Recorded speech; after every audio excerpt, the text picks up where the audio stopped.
मुक्तिप्रदातारं पंढरपुरवासिनं विलसते च रुक्मिण्या पाण्डुरङ्गं नमाम्यहम्।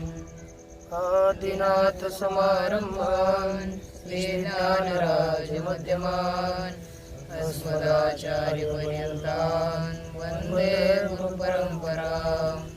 ज्ञानेशं नामदेवं च एकनाथं तथैव च तुकारां वन्दे वारकरी परम्पराम्।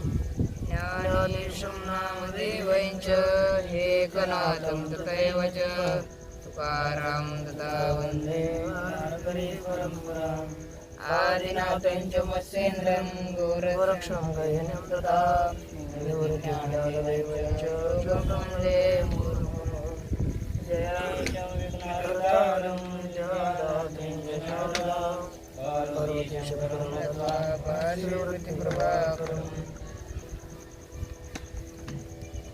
श्री भगवान पांडुरंग परमात्मा, श्री ज्ञानवराज, जगद्गुरु तुकाराम महाराज, श्री संत एकनाथ महाराज इत्यादी सर्व संतांच्या अलौकिक हेतुकी अकारण करून अशा कृपेनं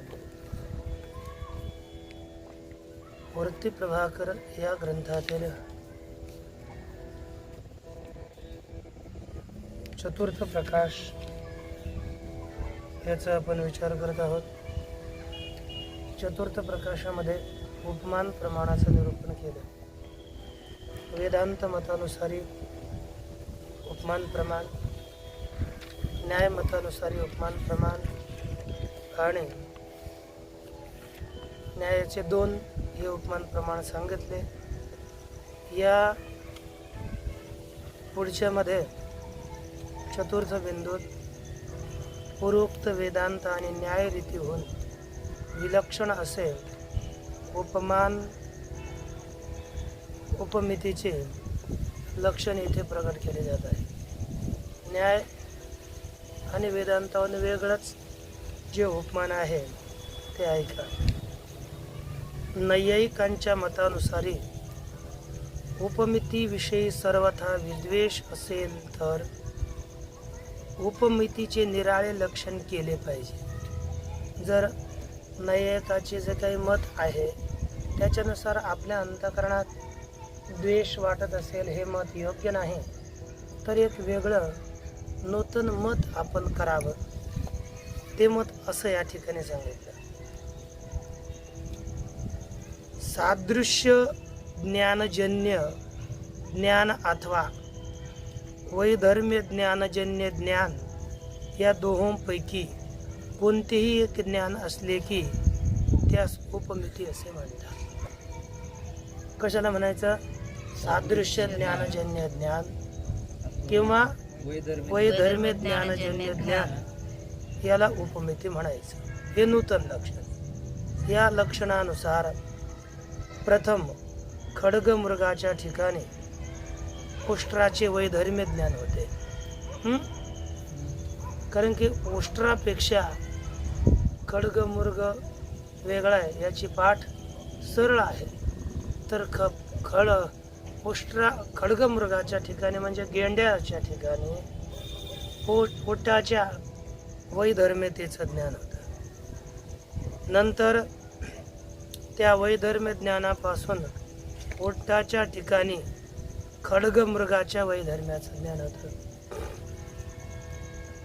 खड्गमृगाला पाहिलं तर ओटाच्या वैधर्म्याचं ज्ञान, आणि मग ऊट हा खड्गमृगापासून विधर्मी आहे, म्हणजे दोघाचं परस्पराचं अगोदर खड्गमृगाच्या ठिकाणी ओटाच्या वैधर्म्याचं ज्ञान, पश्चात ओटाच्या ठिकाणी खड्गमृगाच्या वैधर्म्याचं ज्ञान।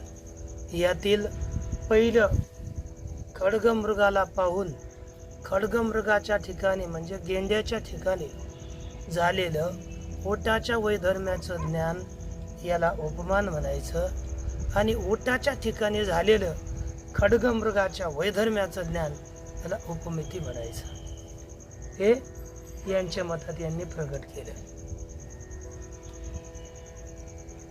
तसेच प्रथम पाहता पृथ्वीच्या ठिकाणी जलाधिकाच्या वैधर्म्याचं ज्ञान, नंतर जलाच्या ठिकाणी पृथ्वीच्या वैधर्म्याचं ज्ञान. यामध्ये तसेच प्रथम पृथ्वीच्या ठिकाणी जलाधिकांच्या वैधर्म्याचं ज्ञान होतं, नंतर त्या वैधर्म्य ज्ञानापासून जलाधिकाच्या ठिकाणी पृथ्वीच्या वैधर्म्याचं ज्ञान. म्हणजे याच्यापासून ही वेगळ्या अगोदर जल म्हणजे पृथ्वी ही जलाहून भिन्न धर्मावाली आहे हे ज्ञान, नंतर पृथ्वीहून जल हे भिन्न धर्मावाला आहे असं ज्ञान होतं.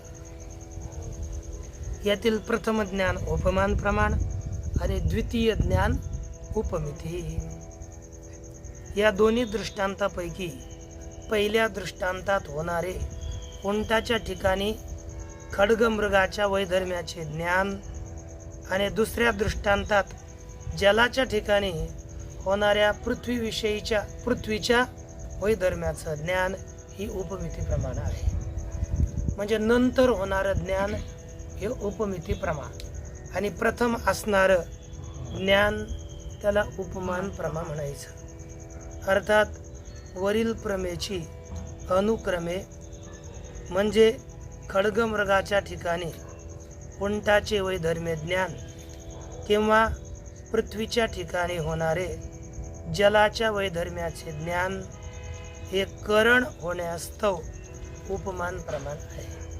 हे करण आहे म्हणून त्याला उपमान प्रमाण म्हणता येईल. त्याचप्रमाणे प्रथम प्रपंचाच्या ठिकाणी आत्म्याचे वैधर्म्य ज्ञान होते. काय होते? प्रपंचाच्या ठिकाणी आत्म्याच्या वैधर्म्याचं ज्ञान. म्हणजे प्रपंच हा आत्म्याहून भिन्न धर्मावाला आहे हे प्रथम ज्ञान. नंतर प्रपंचाहून भिन्न धर्मावाला आत्मा आहे. यातील प्रपंच हा आत्म्याहून भिन्न धर्मावाला आहे हे ज्ञान उपमान प्रमाण आणि आत्म्याच्या ठिकाणी झालेल्या प्रपंचाच्या वैधर्म्याचं ज्ञान याला उपमिती प्रमाण म्हणायचं. उपमिती म्हणायचं, प्रमाण नाही. त्याचप्रमाणे प्रथम प्रपंचाच्या ठिकाणी आत्म्याचे वैधर्म्य ज्ञान होते ते उपमान प्रमाण आहे. नंतर वैधर्म्य ज्ञानापासून आत्म्याच्या ठिकाणी जे प्रपंचाच्या वैधर्म्याचे ज्ञान ते उपमिती प्रमारूप आहे. हाच उपमान उपमिती भाव याहून विपरीत संभवतो. निराळ्या भाषेत सांगावयाचा झाला तर तो असा की इंद्रिय संबंधामध्ये जे सादृश्य ज्ञान होते ते उपमान आणि इंद्रिय व्यवहितामध्ये जे सादृश्य ज्ञान होते ते उपमिती. समजा आपल्या पुढे खड्गमृग आहे म्हणजे गेंडा आहे. मग हे इंद्रिय सन्निहित गेंडा खड्गमृग त्याच्या ठिकाणी झालेलं किंवा आपण म्हणतो इंद्रिय सन्निकृष्ट गवय आहे. सादृश्य ज्ञानाविषयी इंद्रिय सन्निकृष्ट गवय आहे. त्या गवयाच्या ठिकाणी झालेले सादृश्य ज्ञान त्याला म्हणायचं उपमान.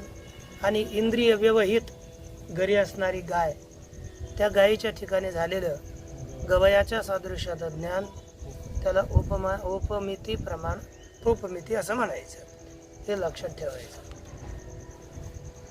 या प्रकारे सादृश्य ज्ञानजन्य ज्ञान आणि वैधर्म्य ज्ञानजन्य ज्ञान या दोनही ज्ञानांना उपमिती म्हटलं तर जिज्ञासूस सिद्धांतानुकूल उदाहरणे मिळणे संभवनीय आहे.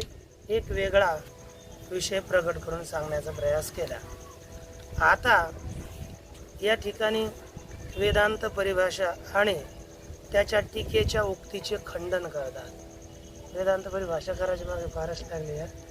वेदांत परिभाषा आणि त्यांनी जे आपल्या टीकेत सांगितलं त्याचं खंडन करत असताना बोलतात की वेदांत परिभाषेमध्ये केवळ सादृश्य ज्ञानजन्य ज्ञान म्हणजे उपमिती असे उपमितीचे एक लक्षण सांगितलेले आहे. कशाला? सादृश्य ज्ञानजन्य ज्ञान. ज्ञानजन्य ज्ञानास उपमिती असं म्हणतात. त्याचबरोबर त्या ग्रंथाच्या टीकेत व्याख्यानात त्याचे चिरंजीवानी त्यांच्या चिरंजीवानी म्हणजे यांच्याच मुलाने त्याच्यावर टीका लिहिली. त्यांच्या चिरंजीवांनी दुसऱ्या प्रकारच्या उपमितीचे अर्थात वैधर्म्य ज्ञानजन्य ज्ञानाच्या खंडनासाठी असे म्हटले आहे. काय म्हटलं? जेव्हा कमलेन लोचनम उपमिनोती अशा प्रकारचा उपमान उपमेय भाव प्राप्त होतो तेव्हाच तेथे उपमान प्रमाण असते. काय? कमलेन लोचनम अनुमिनोमी, कमलाद्वारे मी डोळ्याचं अनुमान करतो, है ना? उपमिनोम्याचे कमलेन लोचनम उपमिनोमी अशा प्रकारचा उपमान उपमेय भाव जेव्हा प्राप्त होतो तेव्हा उपमान प्रमाण असते. या म्हणजे कमळ पाहिलं, कमळाने मी डोळ्याचे उपमान करतो म्हणजे का अगोदर कमळ हे डोळ्यासारखं आहे हे ज्ञान आणि कमळासारखे डोळे आहेत असं उपमान केलं जातं. सादृश्य ज्ञान येथेच उपमान उपमेय भाव संभवतो. अन्य ठिकाणी उपमान उपमेय भाव संभवत नाही. याहून उलट म्हणजेच पाहता जेव्हा वैधर्म्य ज्ञान होतं तेव्हा मात्र ते उपमान उपमेय भाव लुप्त झालेला असतो. हे त्यांचं म्हटलेलं आहे. काय त्याचं खंडन करतात पाहू आपण. अतएव तेथे उपमान प्रमाण देखील संभवत नाही. म्हणजे वैधर्म्य ज्ञान झालं तर उपमान उपमेय भाव संभवत नाही असं त्यांनी म्हटलंय. आता त्या महाशयांना असे विचारले पाहिजे की अनेक ठिकाणी वैधर्म्य ज्ञानजन्य अशा उपमितीची उदाहरणे सांगितलेली आढळून येतात. वैधर्म्य ज्ञानजन्य ज्ञान याला सुद्धा उपमिती असं म्हटलेलं आढळून येतं. तर जर त्या ठिकाणी उपमितीच्या विषयाचे ज्ञान हे उपमान प्रमाणापासून होत नाही असे मानले तर मग ते ज्ञान दुसऱ्या कोणत्या प्रमाणापासून होते? आता पहा, जेव्हा वैधर्म्य ज्ञानजन्य ज्ञान असताना सांगितलं की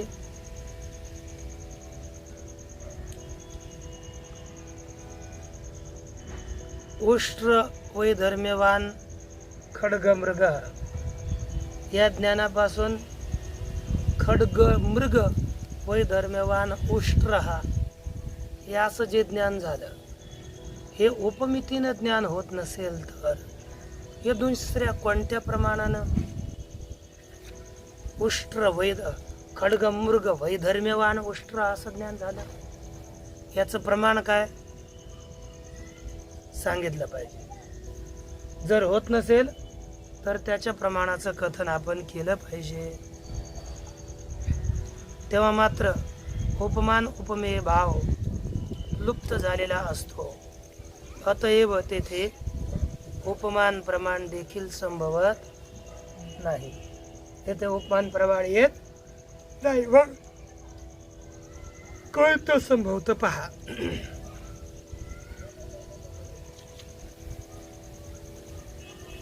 आता त्या महाशयांना असे विचारले पाहिजे की अनेक ठिकाणी वैधर्म्य ज्ञानजन्य अशा उपमितीची उदाहरणे सांगितलेली आढळून येतात. जर त्या ठिकाणी उपमितीच्या विषयीचे ज्ञान हे उपमान प्रमाणापासून होत नाही असे मानले तर मग ते ज्ञान दुसऱ्या कोणत्या प्रमाणापासून होते हे आपणास सांगितले पाहिजे. शेवटी ते ज्ञान कोणत्या ना कोणत्या प्रमाणापासून उत्पन्न होते असेच आपणास म्हटले पाहिजे. कोणतं तरी प्रमाण तुम्हाला म्हणावंच लागेल. प्रमाणाविना कोणत्याही प्रमेची सिद्धीच होऊ शकत नाही असा नियम आहे. कोणतेही ज्ञान हे प्रमाणापासूनच होत असतं. म्हणून जर त्या ठिकाणी तुम्ही ते ज्ञान दुसऱ्या ज्या एका प्रमाणापासून उत्पन्न होते असे सांगाल, त्याच प्रमाणापासून सादृश्य ज्ञानजन्य उपमितीच्या विषयाचे ज्ञान होते असे मानावे लागेल. जर आपण म्हटलो तर कोणत्या तरी प्रमाणाने ज्ञान होतं, मग तुम्हाला हे जे काही उपमान प्रमाण आहे त्या उपमान प्रमाणाचं ज्ञान सुद्धा त्या प्रमाणानेच होतं असं म्हटलं पाहिजे ना. मग कशाला उपमान प्रमाण मानायची आवश्यकता आहे मग वेगळे? कारण की जर वैधर्म्य विशिष्ट पिंडाचं ज्ञान सुद्धा दुसऱ्या एखाद्या प्रमाणानं होत असेल तर या उपमान प्रमाणाचं ज्ञान सुद्धा म्हणजे उपमिती प्रमाण सुद्धा दुसऱ्याच कोणत्या तरी प्रमाणाने झाली पाहिजे असं म्हटलं पाहिजे. तेच बोलतात पुढे, जर त्या ठिकाणी ते ज्ञान दुसऱ्या ज्या एका प्रमाणापासून उत्पन्न होते असे सांगाल, त्याच प्रमाणापासून सादृश्य ज्ञानजन्य उपमितीच्या विषयाचेही ज्ञान होते असे मानावे लागेल. तसे मानल्यानंतर प्रयोजनाचाही अभाव होईल. मग प्रयोजनाचा अभाव असल्यामुळे उपमान प्रमाणाचा अंगीकार न करता याचा अंगीकारच केला पाहिजे, अन्यच प्रमाणाचा अंगीकार केला पाहिजे. मग आहे की नाही?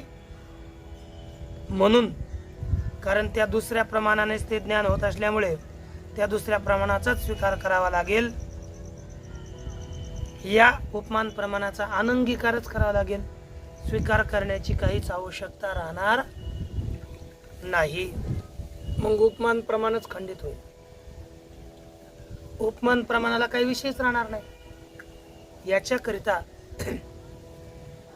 उपमान प्रमाण मानताना आपण याचा स्वीकार वैधर्म्य विशिष्ट वैधर्म्य ज्ञानानं द्वितीय वैधर्म्य ज्ञान होतं असं मानलंच पाहिजे. यावर कोणी असे म्हणेल की गवयाच्या प्रत्यक्षाच्या वेळी गवयामध्ये गायीचे सादृश्य तर प्रत्यक्षच असते. जेव्हा गवयाचं प्रत्यक्ष ज्ञान होतं तेव्हा गायीच्या सादृश्याचे ज्ञान गवयामध्ये प्रत्यक्ष असतं. परंतु त्यावेळी गायीच्या ठिकाणी मात्र गवयाच्या सादृश्य ज्ञान प्रत्यक्ष नसते. गायीच्या ठिकाणी या गवयाचं सादृश्य ज्ञान हे नसतं ना प्रत्यक्ष, कारण गाय दुसरीकडे आहे. तिथे याचं सादृश्य ज्ञान प्रत्यक्ष नसतं. परंतु कारण जेव्हा धर्मीशी इंद्रियाचा संयोग होतो तेव्हा इंद्रिय संयुक्त तादात्म्य संबंधाने सादृश्य धर्माचे देखील प्रत्यक्ष होते. जेव्हा धर्मीचं प्रत्यक्ष होतं तेव्हा धर्माचं सुद्धा प्रत्यक्ष होतं. कारण की पुढे एखादा पिंड आहे, तो धर्मी आहे, त्याचं प्रत्यक्ष ज्ञान झालं तर दुसरा असणारा कोण धर्म, तो धर्म त्याच्यात पिंडात राहणारा, त्याचं सुद्धा सादृश्य रूपी धर्माचं ज्ञान सुद्धा प्रत्यक्ष होतं. तेव्हा इंद्रिय संयुक्त तादात्म्य संबंधाने सादृश्य धर्माचे देखील प्रत्यक्ष होते असा नियम आहे. वरील दृष्टांतात गुरूपधर्मीशी इंद्रिय संयोगाचाच अभाव असल्यामुळे गायीच्या ठिकाणी असलेले गवयाचे सादृश्य हा प्रत्यक्षाचा विषय नसतो. पाहता वरील दृष्टांतात म्हणजे गोरूप धर्मी, गाय दूर आहे, घरी आहे, तिच्यामध्ये इंद्रियाचा संयोग नाही. मग इंद्रियाचा संयोगाचाच अभाव आहे. अभाव असल्यामुळे गायीच्या ठिकाणी गवयाचे सादृश्य ज्ञान हे प्रत्यक्ष नसते. त्यामुळे गायीच्या ठिकाणी होणाऱ्या गवयाच्या सादृश्य ज्ञानास हेतुभूत जे गवयाच्या ठिकाणी गायीच्या सादृश्याचे ज्ञान, म्हणजे इथं गवय इथं आहे, इथं गवय प्रत्यक्ष, त्याच्या ठिकाणी सादृश्याचं ज्ञान प्रत्यक्ष. गाय प्रत्यक्ष नाही, मग त्याच्या ठिकाणी सादृश्याचं ज्ञान प्रत्यक्ष नाही. तेच म्हणतात की गवयाच्या सादृश्य ज्ञानास गायीच्या ठिकाणी होणारं जे गवयाचं सादृश्य ज्ञान, त्या ज्ञानास हेतुभूत जे गवयाच्या ठिकाणी गायीच्या सादृश्याचं ज्ञानरूप उपमान प्रमाण हे तेथे निश्चितपणे मानलंच पाहिजे. ते माना, कारण की तिथे दुसरा काही हेतूच नाही म्हणून. हे असे जर मानलेत पाहिजे तसेच, मग आज जर मानलं तर तसंच खड्गमृगाच्या ठिकाणी सुद्धा उष्ट्राच्या वैधर्म्याचे तर प्रत्यक्ष ज्ञान आहेच, आहे की नाही. आपला जो खड्गमृग हा ओटाहून वेगळा आहे हे प्रत्यक्ष आहे. गेंडा ओटाहून वेगळा आहे हे प्रत्यक्ष ज्ञान आहे, कारण की उष्ट्राशी इंद्रियाचा संयोग आहे का नाही. खड्गमृग पुढे आहे ना आपल्या, मग खड्गमृगाशी इंद्रियाचा संयोग आहे. त्याच्या ठिकाणी उष्ट्राच्या वैधर्म्याचं ज्ञान हे सुद्धा प्रत्यक्ष होतं, परंतु उटाशी इंद्रियाचा संयोग नाही. आणि तेथे खड्गमृगाच्या वैधर्म्याचं ज्ञान सुद्धा प्रत्यक्ष नाही. म्हणून ते जे उटाच्या ठिकाणी खड्गमृगाच्या वैधर्म्याचं ज्ञान झालं, याच्याकरता तुम्हाला एक उपमान प्रमाण मानावंच लागेल. पण पाहता, खड्गमृगाच्या ठिकाणी सुद्धा उष्ट्राच्या वैधर्म्याचे तर प्रत्यक्ष ज्ञान आहेच, पण उष्ट्रासे मात्र इंद्रिय संयोगाचाच अभाव असल्यामुळे उष्ट्राच्या ठिकाणी खड्गमृगाच्या वैधर्म्याचे ज्ञान देखील प्रत्यक्ष रूप संभवत नाही. संभवतं का? कळतं का नाही? हा है जे खड्गमृगाच्या ठिकाणी उष्ट्राच्या वैधर्म्य रूप ज्ञान, त्याला उपमान प्रमाण म्हणतात. वरती हे ना, इथे खड्गमृगाच्या ठिकाणी जे ओटाच्या वैधर्म्याचं ज्ञान, त्याला उपमान प्रमाण मानलं पाहिजे, तेही योग्य आहे. जसं पहिलं तुम्हाला गवयाच्या ठिकाणी मानावं लागलं, तसंच खड्गमृगाच्या ठिकाणी सुद्धा तसंच आपल्याला मानावं लागेल. या व्यतिरिक्त वेदांत परिभाषेच्या टीकेत जे लिहिले आहे ते वेगळं लिहिलं आहे, त्याचा आपण विचार आता नंतर करूया. ओम पूर्णमदः पूर्णात् पूर्णमुदच्यते पूर्णस्य पूर्णमादाय पूर्णमेवावशिष्यते. ओम शांती शांती शांती.